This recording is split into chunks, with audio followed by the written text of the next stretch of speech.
오늘 우리에게 주신 하나님의 말씀은 창세기 22장 15절에서 24절까지 말씀입니다. 약속의 갱신이라는 말씀으로 오늘 우리에게 주신 하나님의 말씀을 나누도록 하겠습니다.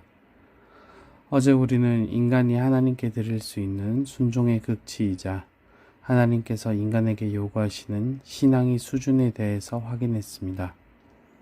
하나님은 순종을 기뻐하시고 하나님을 의지하며 모든 것을 의탁하기를 원하십니다. 이를 위해서 하나님은 사람에게 연단을 주십니다. 검증하시고 입증하신다는 것입니다. 하나님은 철저한 믿음으로 완전한 순종을 보인 아브라함에게 복을 주고자 하십니다. 여기서 우리가 보게 되는 것은 하나님께서 당신의 시험을 믿음으로 견뎌내고 통과한 자들에게 놀라운 복을 약속하신다는 겁니다. 아브라함은 전에도 축복을 약속받았습니다. 그리고 이제 이삭을 드리는 순종을 통해서 축복의 약속을 또한 새롭게 확인받게 된 것입니다. 그리고 주목할 것은 하나님께서 이 맹세를 스스로에게 하셨다라는 것입니다. 하나님의 성품과 이름을 걸고 약속하셨다라는 것이죠.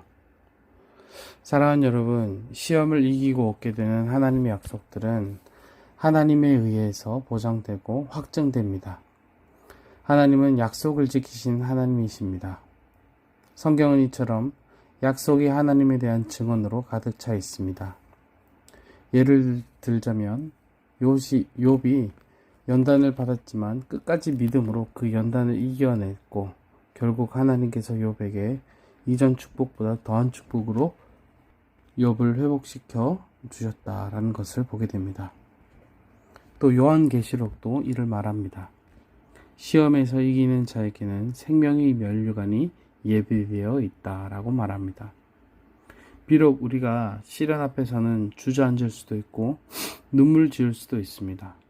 그러나 우리가 계속 주저앉아 있을 수 없는 이유는 바로 하나님께서 이 시험을 이긴 자에게 생명의 면류관을 주신다라는 겁니다. 우리는 울더라도 견디면서 살고 씨를 뿌리며 살고 최후 승리를 얻기까지 주의 연단을 이겨내야 하는 것이죠. 사랑하는 여러분, 오늘 이 새벽에 하나님의 이름으로 약속된 복을 얻기 위하여 오늘도 하나님 앞에서의 순종과 경외를 다짐하는 저와 여러분이 되시길 간절히 소원합니다. 20절 이하를 보시겠습니다. 이제 아브라함의 시대가 점점 막을 내리게 되었고 이삭의 시대가 막을 올리게 되는 순간이 다가왔습니다. 아브라함에게 재차 약속된 복, 언약의 자손에 대한 복이 언급되고 있기 때문입니다. 20절 이하는 오늘 본문이 장차 이삭의 아내가 될 리브가가 태어날 나홀의 가계에 대해 말합니다. 이것은 24장, 25장에서 언급될 이삭과 리브가 사이의 결혼의 배경을 암시하는 것이죠. 여기서 우리가 보게 되는 것은 세상의 모든 일이 하나님의 빈틈없는 섭리 가운데 놓여 있다라는 것입니다.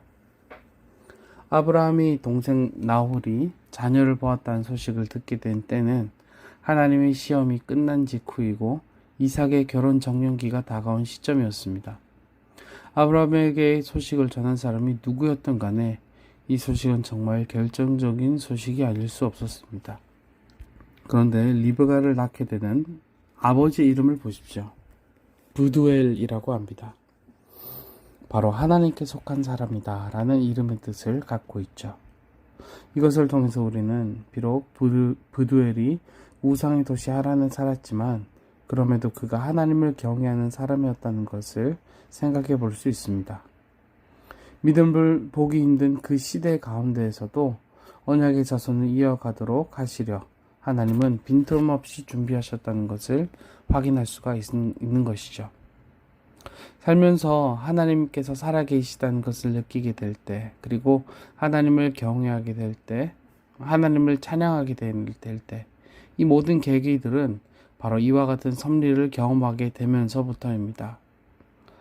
하나님께서 아브라함의 인생에 찾아와 주신 순간부터 우리는 하나님의 섭리가 아브라함에게 드리워진 것들을 보게 됩니다.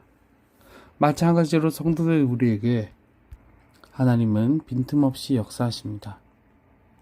최근부터 우리 교회 가운데 하나님의 섭리하심이라고 생각되는 것들이 참 많다 하는 생각들을 합니다.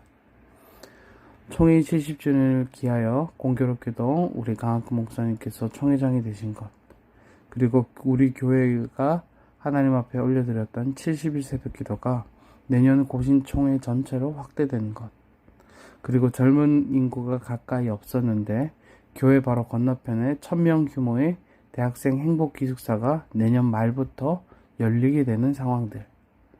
믿음의 눈을 들어보면 우리의 삶에 하나님의 섭리라고 고백할 수 있는 것들은 얼마나 많은지 모릅니다. 우리 개인의 삶에도 마찬가지일 것입니다. 그렇다면 우리에게 필요한 것은 무엇이겠습니까?